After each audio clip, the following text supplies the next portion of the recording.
so we can fully embrace this like bohemian art teacher aesthetic that I've got going on here. Cool. Hello folks, welcome back to my channel. Today I'm going to be doing the quarter year crisis book tag, and look at me doing a time of year check-in tag at the appropriate time of year and not like 3 months too late. Doing good. We're doing good here.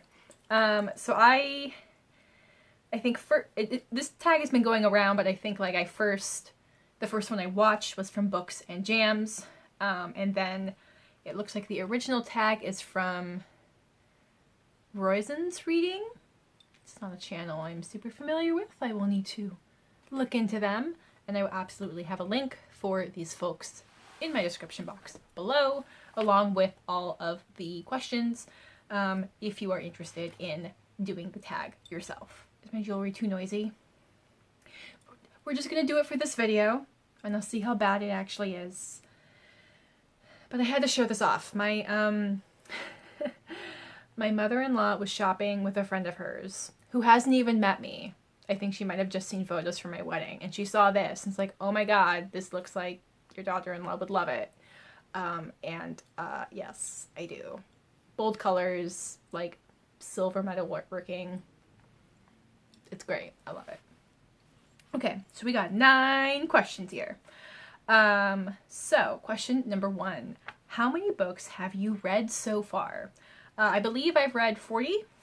I say believe, as in, I say believe because I initially wrote down 41, and then I went to actually look at the list and realized there was a duplicate in there.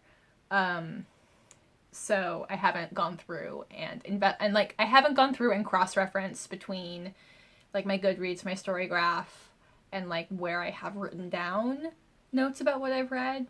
But around 40. Question number 2. Have you already found a book you think might be a 2022 favorite? If not, what was your favorite book you might... Oh, sorry. If not, what was your favorite book you read that wasn't quite 5 stars? I think the strongest contender at this moment is The Golem and the Genie. I raved about that in my February wrap-up, my March wrap-up. It'll pop up in the cards. It'll pop up in the cards, I think here. Whichever one, I talk about that, and I also talk about the sequel, The Hidden Palace. But I think that's a front runner. Question number 3. I'm missing a question. Oh, there it is. I just didn't write the answer in. Okay. We're not missing. I just forgot to take a note. It's fine. We're fine. Okay. Question number 3. Any 1-star books or least favorite book of the year? Thankfully, I don't have any 1 stars. I think my lowest rating, or most disappointing book of the year is Dead Witch Walking, which is the first urban fantasy book in the Hollows series. And mostly it's because there's a lot of things in there that just have not aged well. And there is a dynamic between 2 characters that, looking at it through my modern lens, feels very homophobic, which that's not what it's supposed to be. And I have it on good authority from a friend who has continued with the series that like that gets developed and explained better in later books. So I'm not giving up on that series, but it's definitely like the first book in a long-running series that it's a little rough to get through if you're reading it for the first time these years. Okay, question number 4. Most read genre so far? Fantasy. I don't even need to look it up. I mean, that's usually my most read genre, but I have been really wanting nothing to do with contemporary this year, especially in my fiction. I'm like, I want all the escapism, which is kind of making my goals about reading nonfiction a struggle. But it's fine. It's fine. Let's see. Question number 5. A book that surprised you? I just finished reading The Ardent Swarm. This is it's a novella. It's less than 200 pages. This is a book This is a translated book from a Tunisian author. I almost said Arthur. That's not relevant. A Tunisian author. It's originally translated from French. And it deals with it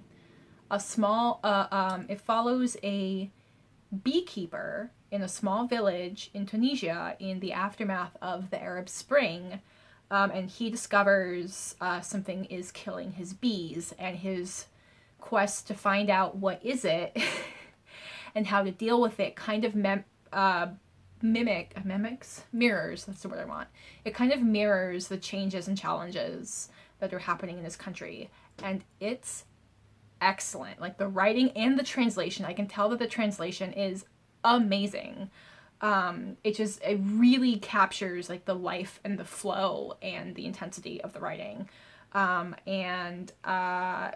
I won anyway. I will be raving about that even more in my April wrap up.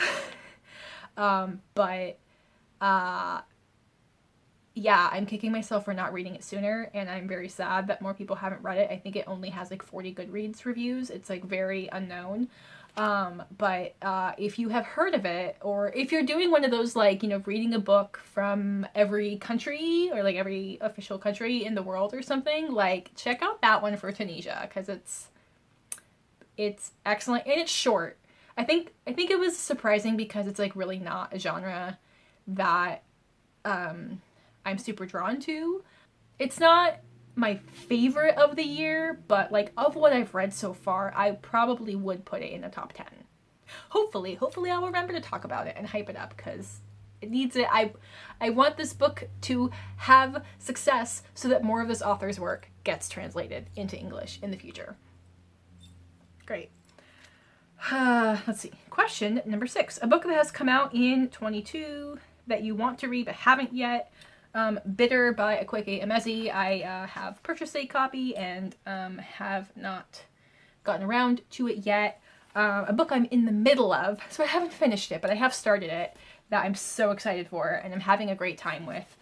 Here's just the book jacket. This is Fearlessly Different, An Autistic Actor's Journey to Broadway's Biggest Stage by Mickey Rowe. He is a local Seattle actor. I know him personally. We're not close, but like if we're in the same room, we're like, hi, how are you doing? How you been? Like we run in similar circles, both of us working in theater professionally. But this is like part memoir, part like disability justice manifesto.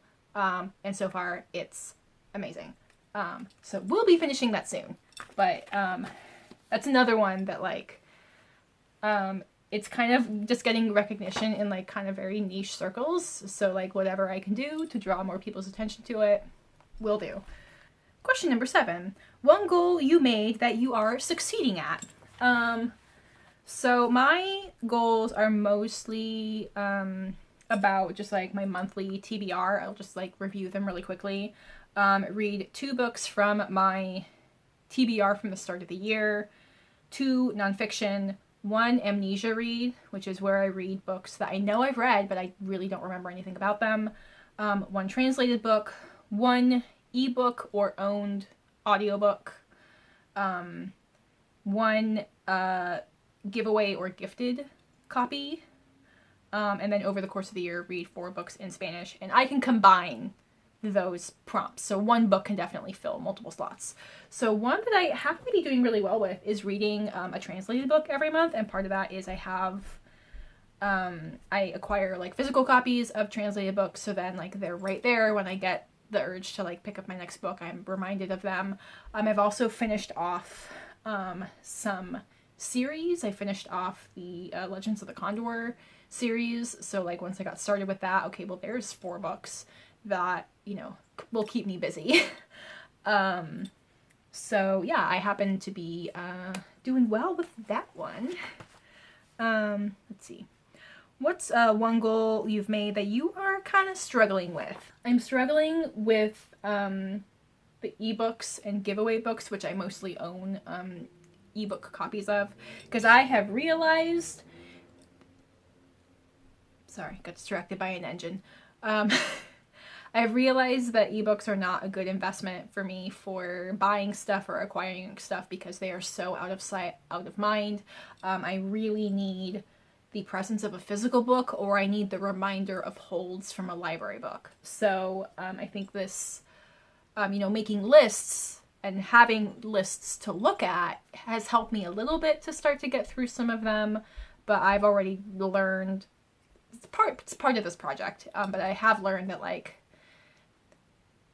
if I get like review copies or giveaway copies, I'm probably going to get ebooks, okay, and I need to like not buy ebooks even though they're cheap and accessible, because I will just, unless I'm going to read them immediately, because otherwise I will forget about them, and that's not what I want for my book acquiring. I've also been struggling with reading 2 nonfiction a month. Part of that is what I mentioned with I'm having trouble reading stuff that deals with reality and contemporary issues. I think in the past like 2 months I have kind of caught up with that, but I know January and February there were some nonfiction that took me a long time to get through because I had to take breaks from them. And then I'm like, okay, here's a bunch of stuff I want to read, but now I'm not in an emotionally good place to read them right now. So, but you know what? That's okay. I'm not too worried about filling every single prompt. I mean, the goal is make sure the books I buy don't sit there for years and years. My goals, that is getting accomplished.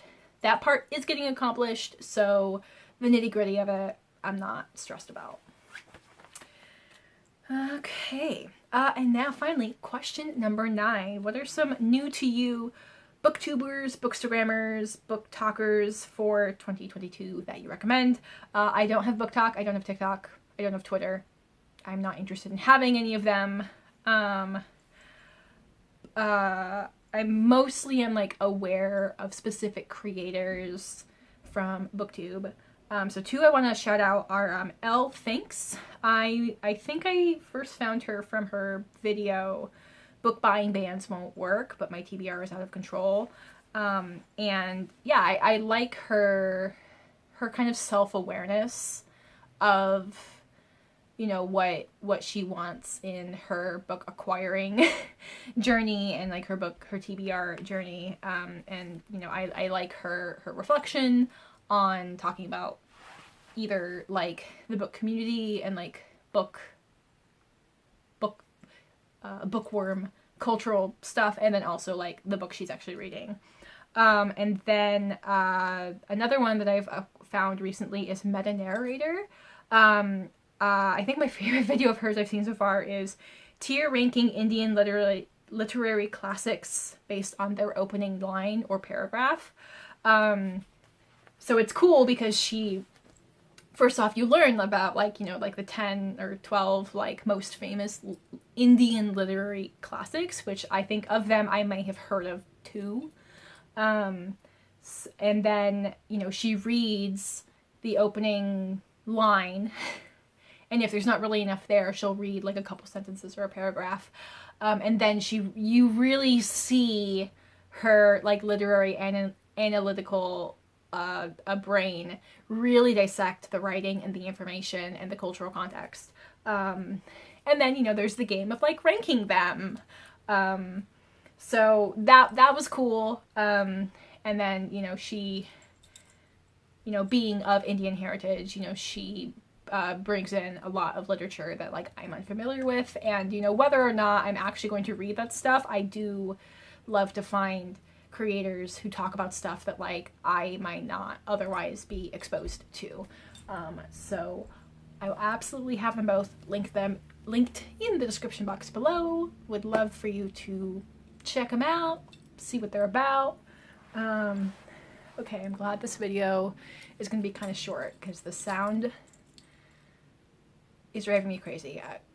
Note for future self, I can't wear this to the theater because I move around a lot in my seats. It's lovely, but it's noisy. Okay, good to know.